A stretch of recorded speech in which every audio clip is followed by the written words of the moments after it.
إن الله لا يظلم مثقال ذرة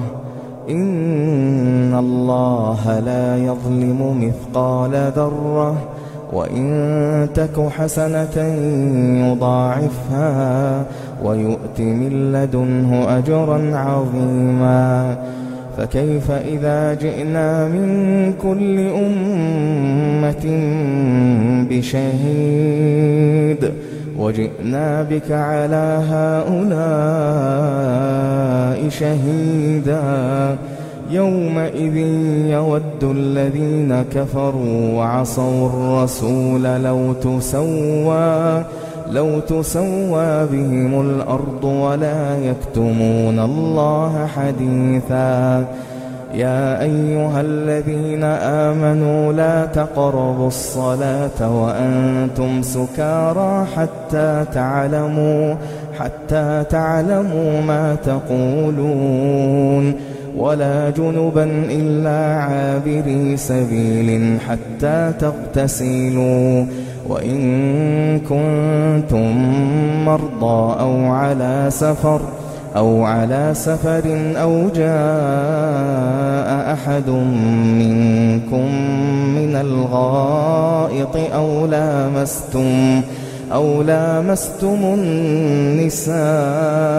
فلم تجدوا ماء فتيمموا صعيدا طيبا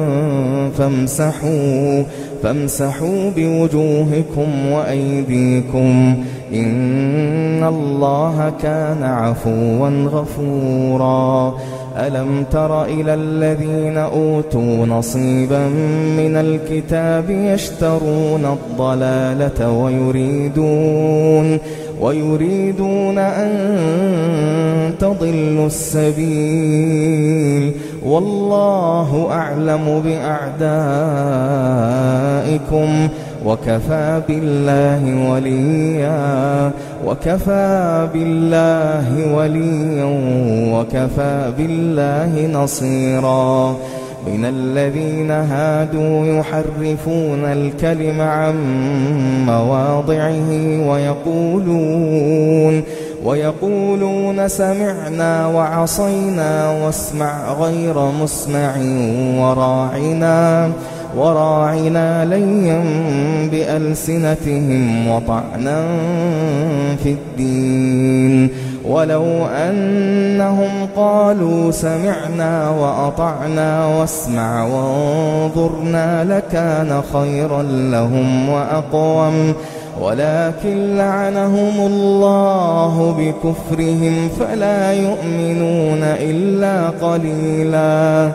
يا أيها الذين أوتوا الكتاب آمنوا بما نزلنا مصدقا لما معكم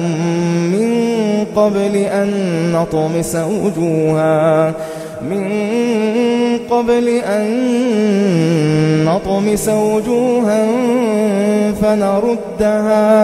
فنردها على أدبارها أو نلعنهم كما لعنا أصحاب السبت وكان أمر الله مفعولا إن الله لا يغفر أن يشرك به ويغفر ما دون ذلك لمن يشاء ومن يشرك بالله فقد افترى إثما عظيما ألم تر إلى الذين يزكون أنفسهم بل الله يزكي من يشاء ولا يظلمون فتيلا انظر كيف يفترون على الله الكذب وكفى به إثما مبينا.